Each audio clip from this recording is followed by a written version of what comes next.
Bonsoir.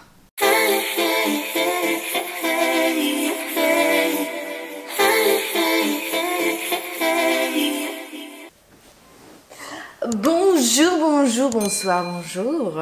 J'espère que vous allez bien. On se retrouve aujourd'hui pour une nouvelle vidéo et on revient en force avec une analyse produit. Ça faisait super longtemps que j'en avais plus fait, j'ai eu pas mal de demandes et c'est vrai que personnellement ça me manquait d'un point de vue d'énonciation. Mais par contre d'un point de vue recherche, travail, on va dire que c'est un peu plus chiant quoi. Mais voilà, j'ai pris mon mal en patience, j'ai fait quelques analyses pour vous. Je vais tenter de les résumer en vidéo et puis voilà. Alors, je le répète, je fais un petit disclaimer, je ne suis pas professionnelle, je ne suis pas chimiste de formation, j'aime juste analyser les étiquettes, me renseigner sur les ingrédients, je me base sur plusieurs sites internet scientifiques et plusieurs sites compétents et professionnels, plusieurs bouquins aussi que je mettrai en barre d'infos si vous désirez aller y jeter un petit coup d'œil. Il faut savoir également que je n'ai pas la science infuse, qu'il m'arrive parfois de me tromper. Dans ce cas-là, avec respect et bienveillance, n'hésitez pas à me le dire en commentaire. Je n'hésiterai pas à modifier tout propos et je n'hésiterai pas à l'indiquer dans ma vidéo ou dans mes articles. Aujourd'hui, on va parler du célébrissime gel douche moussant de chez Rituals.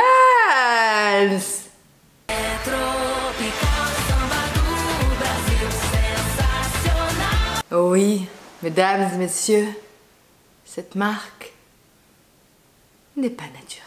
Oui, mesdames et messieurs, cette marque n'est pas bonne pour la peau. Oui, mesdames et messieurs, ce gel douche moussant, cette petite mousse qui se dégage de ce produit, il n'est pas très bon pour votre peau et pour votre santé par la même occasion. Oui. Je vais en décevoir beaucoup, hein, voilà. J'étais moi-même ancienne utilisatrice de ce gel douche moussant. C'était tellement satisfaisant,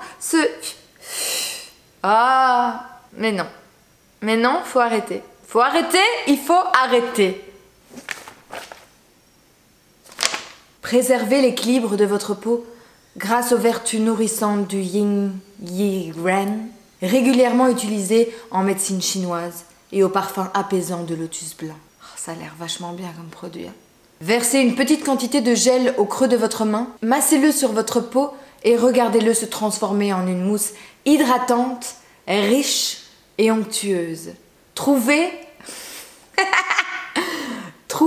la paix intérieure et accentuez encore la sérénité de votre expérience grâce à la crème pour le corps Dao.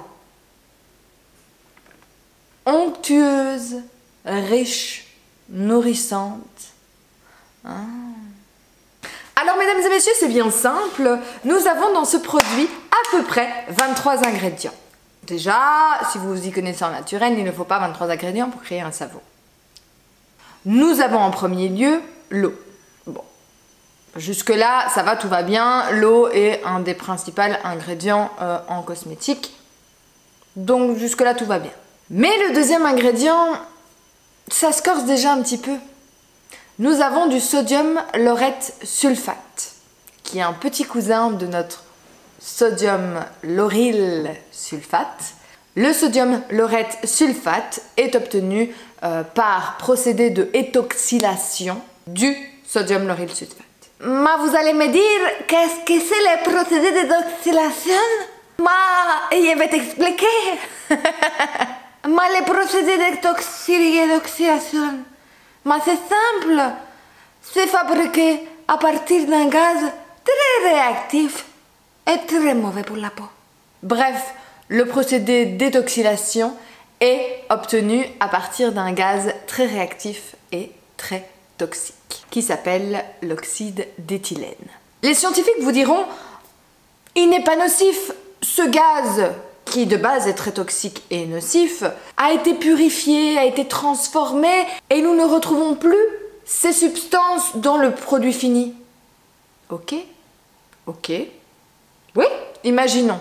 Mais pourquoi tu vas utiliser ce produit pas très bon pour la peau?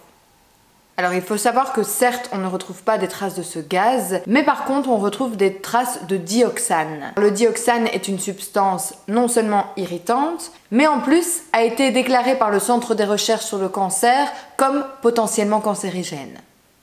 Sympa, hein?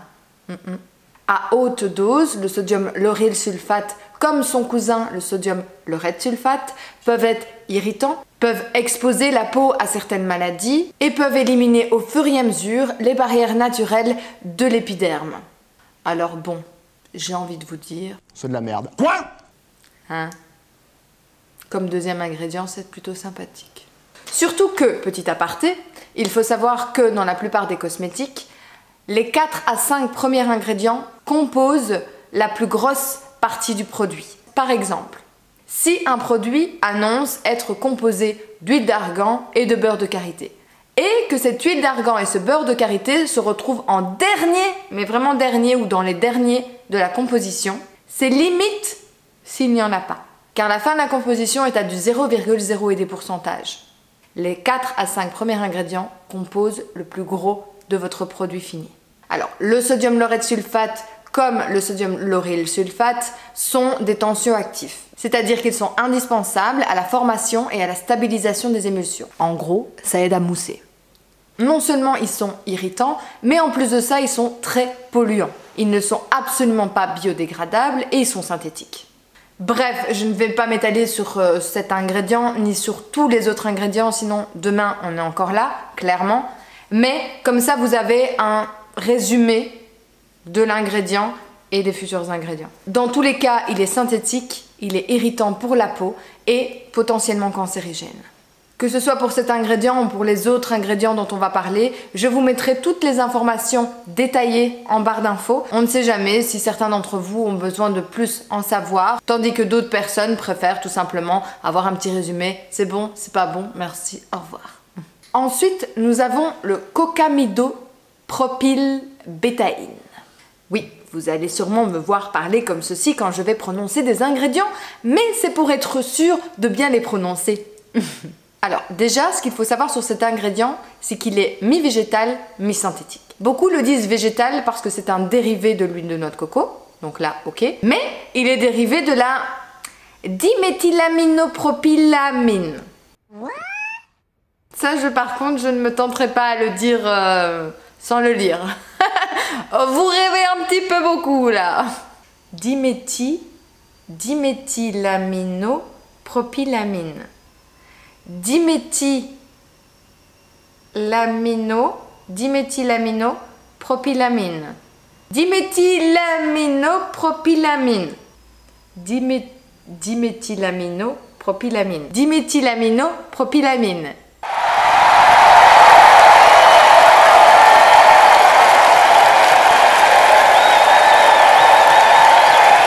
Diméthylaminopropylamine. Diméthylaminopropylamine. Diméthylaminopropylamine. Ah je suis trop forte. Bref, apparemment on peut l'appeler la diméthylamine également. Je pense que ça va être plus court, ça va être plus simple. Donc cet ingrédient possède à la fois des fractions naturelles, végétales, mais également des fractions synthétiques, pétrochimiques. Diméthylaminine. Alors, bien sûr, en tant que non-chimiste, vous également je suppose, c'est difficile de comprendre et de savoir ce qu'est réellement la diméthylamine. Alors les scientifiques vous diront également que cet ingrédient a été filtré, mais il reste bien souvent des particules dans les produits. Alors le diméthylanopropylamine n'est pas vraiment considéré comme un ingrédient à part entière parce qu'il n'est même pas évoqué, énoncé dans la liste INCI, donc la liste des ingrédients que vous avez derrière votre produit, donc celle qu'on est en train d'analyser actuellement. C'est pourquoi ils vont nommer l'ingrédient cocamidopropylbétaïne, mais qui va comprendre la partie synthétique et la partie végétale. Alors, qu'est-ce qu'on lui reproche à cet ingrédient ? Alors, il faut savoir que cet ingrédient a connu une effervescence, un petit succès, suite justement aux polémiques du sodium lauryl sulfate dont on parlait juste avant, et de la cocamide DEA qui, elle, est cancérigène. Et les scientifiques, par rapport à cette polémique, par rapport à ce constat, ont voulu trouver des tensioactifs plus doux. Plus doux, mais pas forcément moins irritants.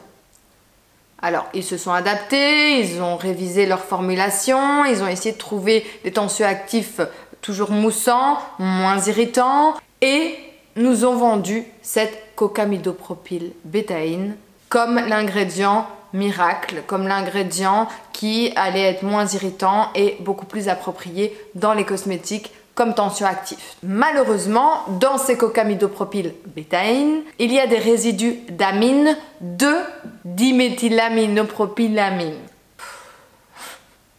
J'en peux plus. Et depuis quelques années, à cause de ces résidus, on voit apparaître des cas d'allergie, des cas d'irritation cutanée. Je vais vous mettre quelques photos ici et ici.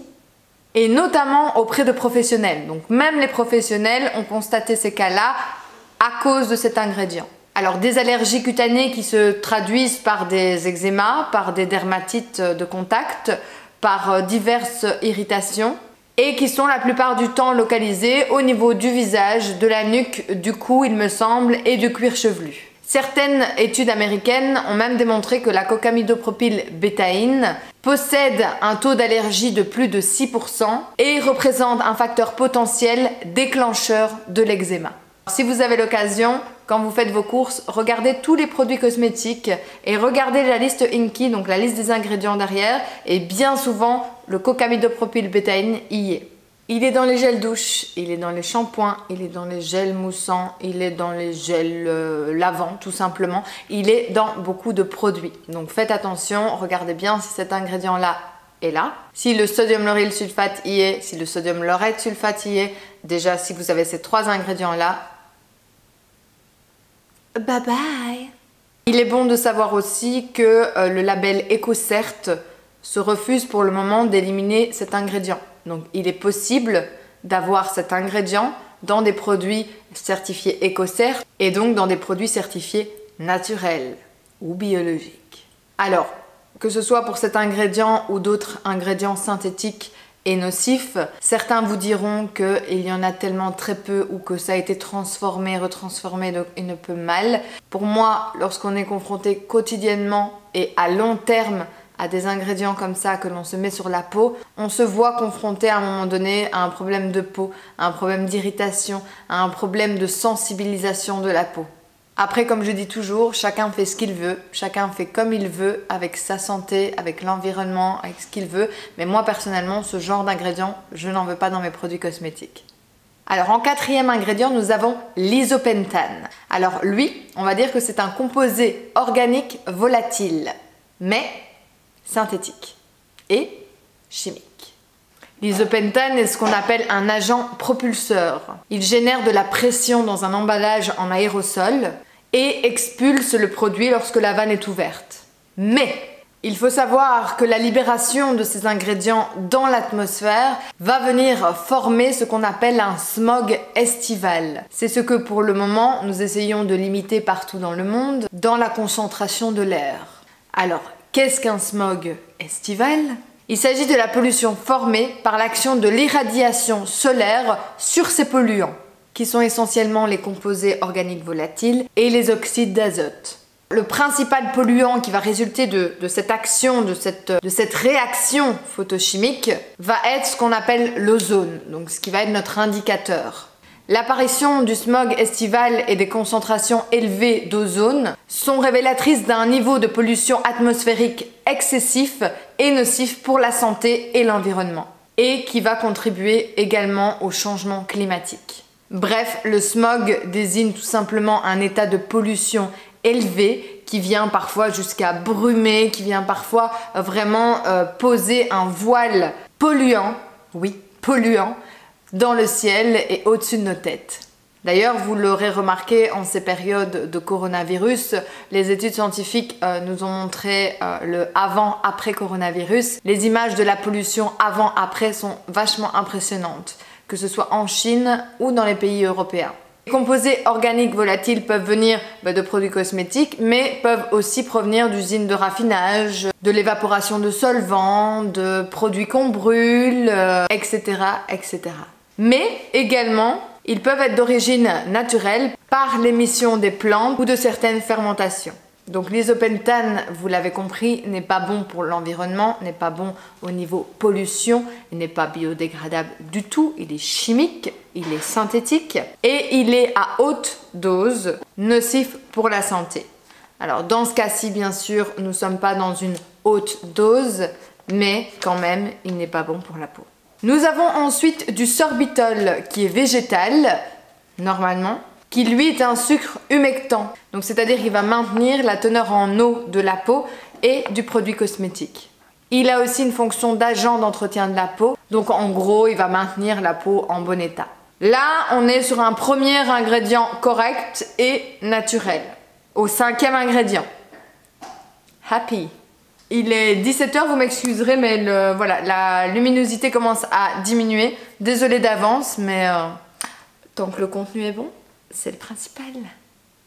Alors, on a ensuite des parfums, des fragrances, sauf que la marque ne nous confirme pas si c'est végétal. En général, une marque est censée préciser si un ingrédient est d'origine végétale. Dans ce cas-ci, on ne précise pas. Donc, il faut savoir qu'un parfum peut être également synthétique ou animal. En toute logique, et je l'espère, ce n'est pas d'origine animale, donc nous sommes sur du parfum synthétique. Petite parenthèse également, dans le sens où le parfum, pour les peaux très sensibles, peut être irritant. Donc ça peut éventuellement causer des soucis de peau pour certaines personnes. Nous avons ensuite de l'isopropylpalmitate, qui là est un dérivé de l'huile de palme. Donc niveau voilà, environnemental, c'est pas le top top. Et on ne nous précise pas s'il est végétal ou synthétique. Donc, à voir. Mais en soi, pas très nocif pour la peau. On a ensuite de l'isobutane. Isobutane, un peu comme le butane et un peu comme l'isopentane qu'on a vu juste avant, c'est un composé organique volatile. Donc pareil, pas super bon pour le smog estival, donc pour la pollution, donc pour l'environnement. On a ensuite le magnifique et génialissime, ou pas, PEG.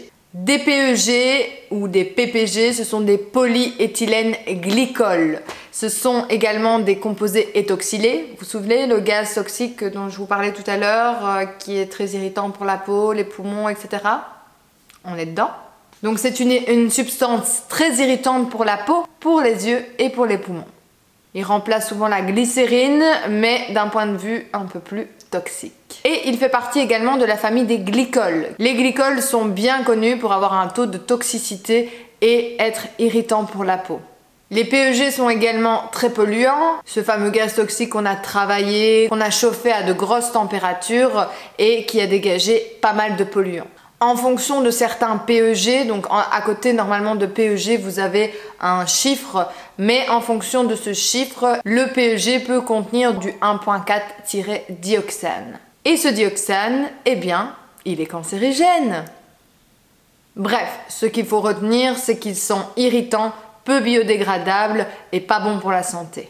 Je vous retrouve sur une position différente de ce canapé pour plus de luminosité, je l'espère, et pour accueillir ce 10e ingrédient qui est d'origine naturelle.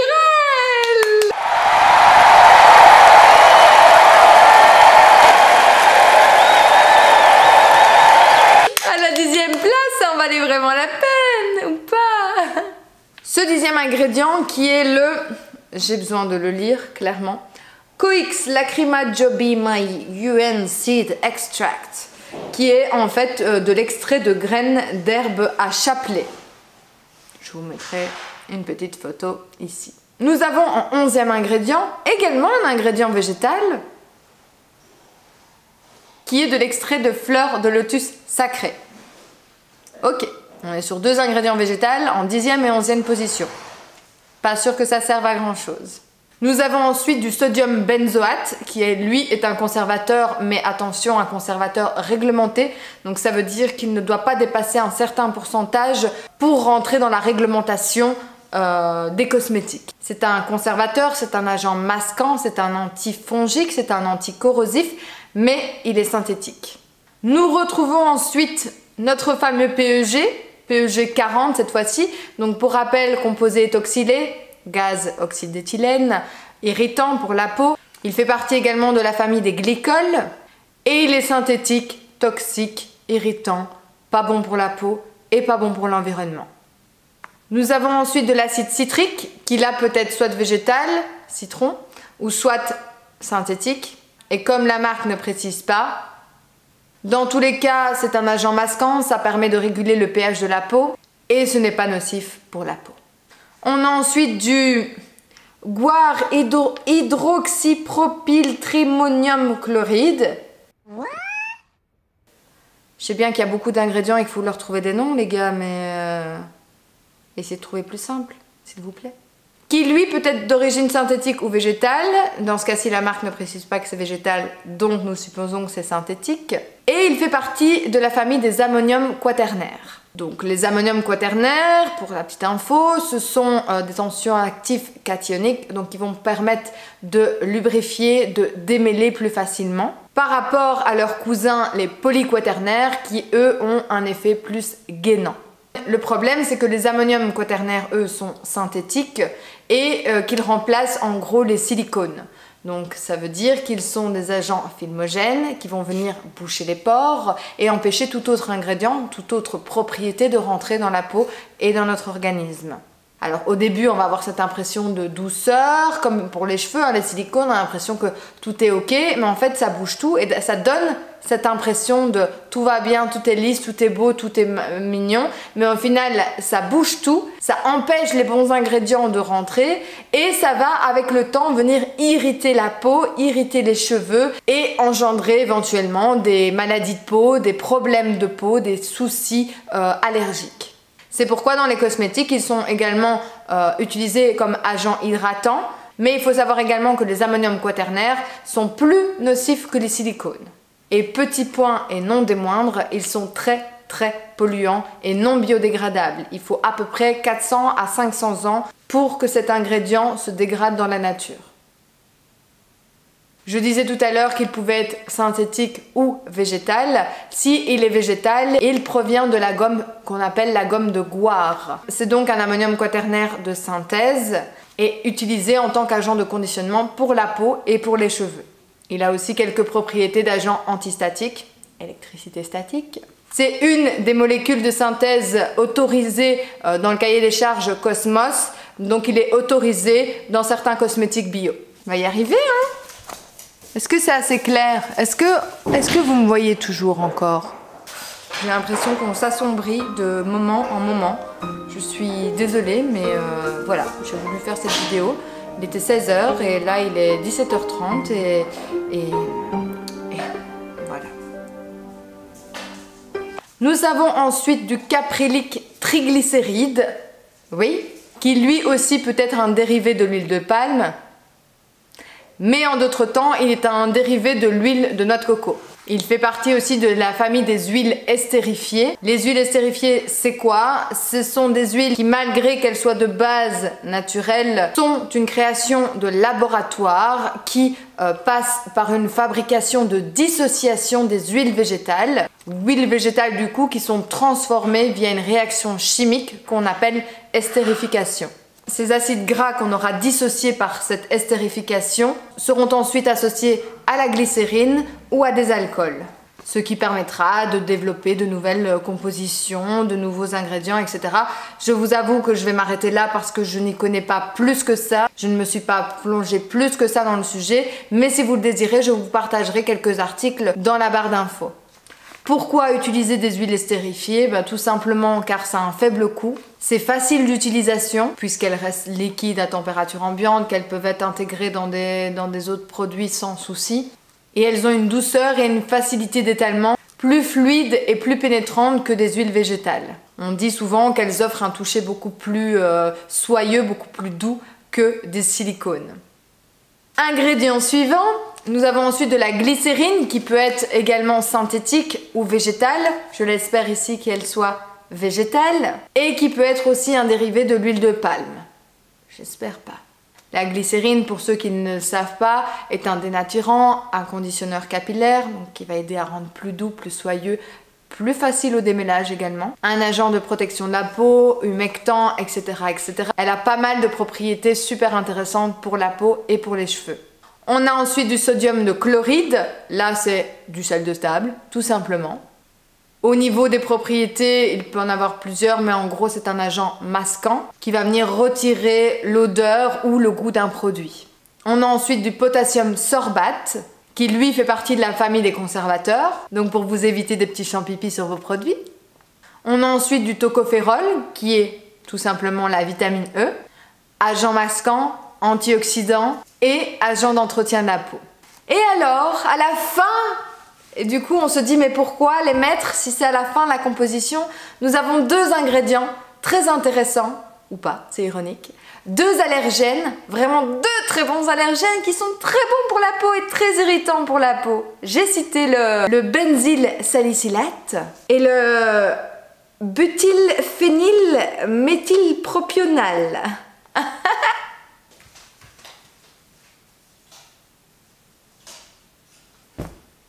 Alors, oui, on a encore changé de luminosité. Sympa, non? Hein? Et nous, on prend, on pchit, on fait waouh, on s'en met partout, on s'en badigeonne. Et au final, c'est pas bon pour la peau. Donc voilà, moralité de l'histoire, toujours lire vos étiquettes. Si vous n'avez pas de connaissances en ingrédients, en comment décomposer une étiquette, etc., etc., je vous mets en barre d'infos les sites internet, les applications, les articles scientifiques qui peuvent vous aider à décrypter les étiquettes. Alors, encore une fois, je le répète, je ne suis pas une professionnelle, je peux me tromper. Il est possible que dans cette vidéo, il y a quelques petits couacs. N'hésitez pas à me le dire en commentaire. Je suis le genre de personne qui, sans souci, va rectifier mes propos et qui va apprendre de ses erreurs. Mais ce qu'il faut retenir, c'est que cette vidéo est à titre indicatif et globalement vous démontre si un produit est bon ou pas bon. Et dans ce cas-ci, clairement, tous les ingrédients utilisés dans la composition de ce produit sont pas top les gars. J'espère que cette vidéo analyse produit vous a plu. Si vous en désirez d'autres de ce style ou si vous voulez que j'analyse une marque bien précise, n'hésitez pas à me le dire en commentaire. Je vous souhaite une bonne journée ou une bonne soirée et je vous dis à bientôt.